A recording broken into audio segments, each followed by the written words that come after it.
Muito bem, Brasil, já estamos de volta com você nesse momento acontecendo. O momento de fé, o momento de esperança, o momento de nós ouvirmos a poderosa palavra de Deus. E eu quero ler com você um texto sagrado da Bíblia, hoje escrito na carta de Paulo aos Gálatas, no capítulo de número 2 e o versículo de número 20, que diz o texto sagrado: Já estou crucificado com Cristo, e vivo não mais eu, mas Cristo vive em mim. E a vida que agora vivo na carne, vivo-a pela fé do Filho de Deus, a qual me amou e se entregou a si mesmo por mim. Temos lido as Escrituras e com isso nós queremos trazer um tema especial para esta mensagem. Eu quero falar sobre vou deixar na cruz. Eu quero falar sobre as lições da cruz de Cristo para a vida do cristão.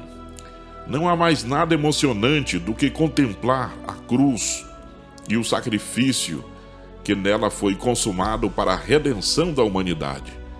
Foi na cruz que Deus abriu os olhos de nossos corações. Não há momento na vida de uma pessoa que seja mais sagrado e mais santo do que esse momento em que somos transportados até a cruz, porque é lá que aconteceu o momento mais importante da história. Vamos conferir as principais lições da cruz de Cristo para a vida do cristão. Em primeiro lugar, nós temos que ver o que é cruz.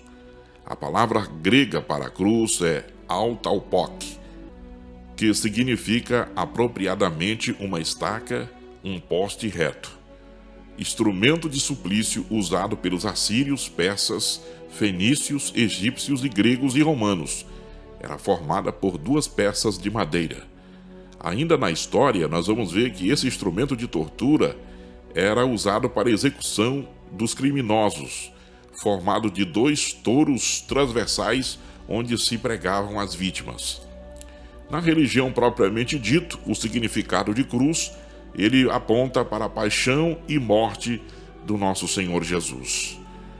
Em segundo lugar, nós vamos ver os tipos de cruz da época de Jesus.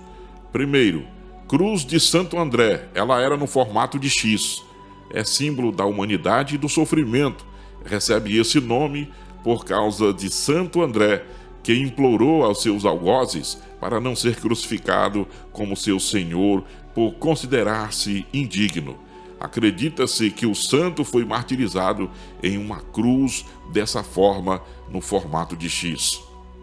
Segundo tipo de cruz, cruz de Santo Antônio, ela tinha um formato de T. Recebeu esse nome por reproduzir a letra grega Tau.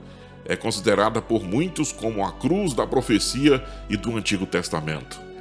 E em terceiro lugar, nós vemos a cruz cristã ou a cruz latina. Definitivamente o mais conhecido símbolo cristão, que também recebe o nome de cruz latina. Além da crucificação, ela representa a ressurreição e a vida eterna. Por isso nós estamos falando sobre o tema Vou deixar na cruz. O que é uma cruz?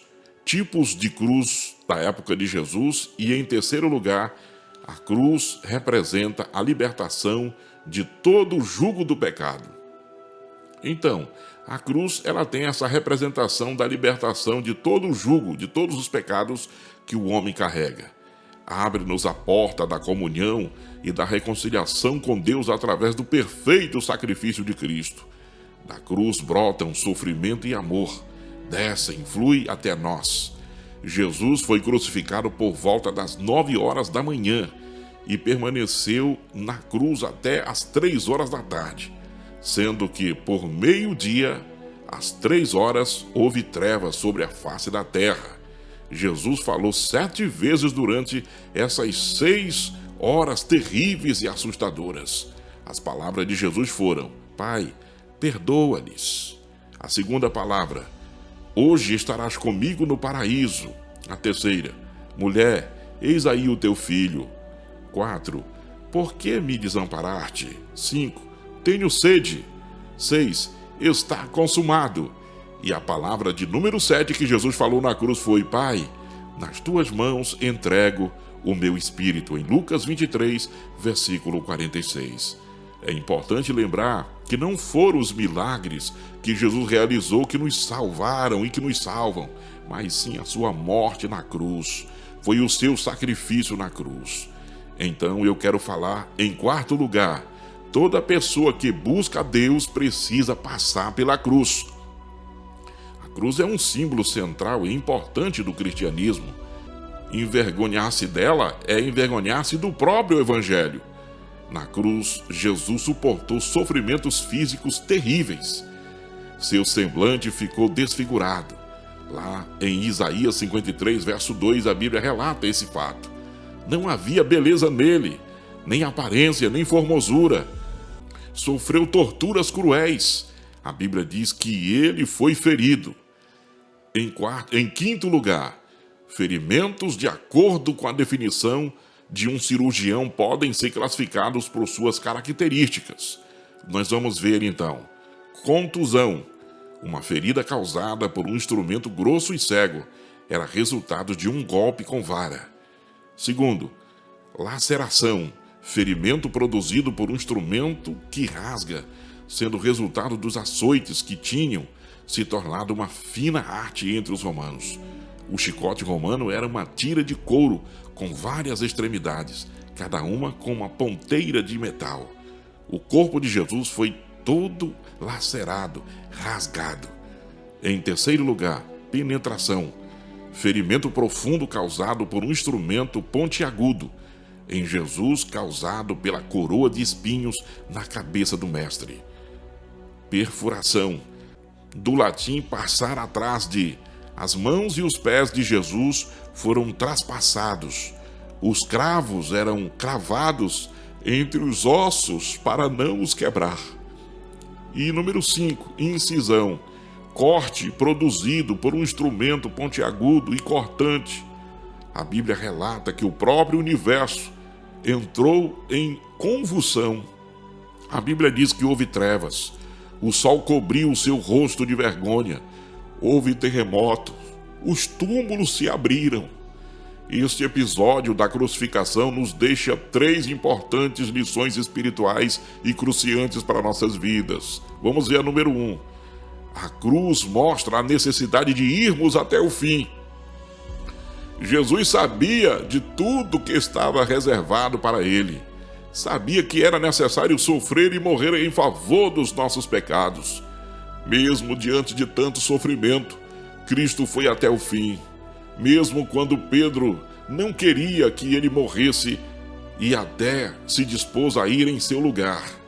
Na cruz, foi desafiado pelos soldados e sacerdotes judaicos e mostrar que era o próprio Deus e Rei. Poderia perfeitamente descer daquela cruz e apenas com um sopro da sua boca destruir todos os seus acusadores. Mas graças a Deus, Jesus não desceu da cruz. Ele encarou o sofrimento até o fim. Jesus nos ensinou que precisamos ir até o fim. Não adianta começar bem e desistir no meio do caminho.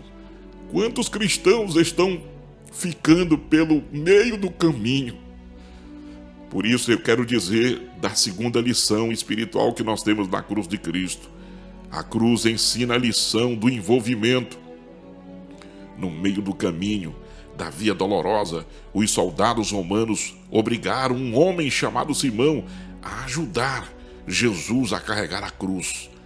Não é difícil de imaginar que depois de sofrer tudo o que sofreu, desde sua prisão, Jesus não conseguiria levar a cruz sozinho.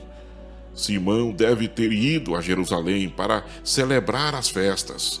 Simão está indo para Jerusalém quando se encontra com a turba que está zombando de Jesus, que havia caído sobre o peso da cruz.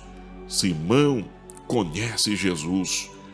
Os filhos dele creem em Jesus. Simão sente compaixão de Jesus. Ele é forçado pelos soldados romanos a carregar a cruz de Jesus ao Calvário, onde Jesus será crucificado. Esta é uma lição sobre serviço. A cruz de Jesus representa para nós sua motivação ou propósito, a força propulsora de suas ações altruístas, sua demonstração do amor do Pai. E em terceiro lugar, nós vamos ver a terceira lição. A cruz elucida a oportunidade de reconhecer. Para o ladrão que estava na cruz ao lado de Jesus, a crucificação não foi o fim, mas sim o começo. Aquela situação honrosa, aquele homem teve a oportunidade de recomeçar. Por causa da morte de Jesus, podemos sempre recomeçar. É a cruz que nos traz uma oportunidade de recomeçar. A morte de Jesus na cruz que nos oferece perdão e nova vida. Nós vamos falar aqui agora, em sexto lugar, porque a cruz traz um começo para todo aquele que crê. Quando Jesus estava morrendo, bebeu o vinagre e proclamou em alta voz: está consumado. Esta palavra no grego é tetelestai. Era muito usada no cotidiano e tinha alguns significados. Vamos ver o primeiro. Um servo usava esta expressão para relatar a seu senhor: consumei a obra que me confiastes a fazer. E foi isso que Jesus, ele disse quando ele exclamou: está consumado. Ele terminou a tarefa, ele consumiu, ele fez o seu papel. Também era usada pelos sacerdotes depois de examinar um animal para o sacrifício e de não encontrar nele qualquer defeito.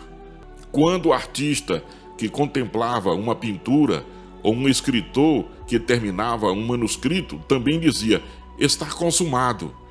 No entanto, o uso mais significativo desta palavra era no sentido comercial. Ao receber algum pagamento, os mercadores diziam: está consumado. A dívida está paga, totalmente pago. E é isso que Jesus disse quando ele disse que está consumado. Por essa razão, a cruz é o lugar de recomeço. Nela, Jesus concluiu a obra que veio fazer. A dívida que era contra nós fora totalmente paga. Agora você está liberto, você está na presença do Todo-Poderoso. Que Deus possa abençoar a sua vida, porque agora, nesse momento, eu quero orar pela sua vida. Senhor, eu quero te agradecer por esse momento maravilhoso que o Senhor tem nos dado, a direção e a graça de poder realizar a tua obra. Nos ensina a entender as grandes lições sobre a cruz de Cristo. Nós já estamos crucificados com o Senhor na sua cruz. Por isso eu te peço entendimento, sabedoria e nos sustenta pelo teu grande amor mediante a tua palavra. No poderoso nome de Jesus, eu te louvo, te amo, te adoro e te agradeço. Amém, em nome de Jesus.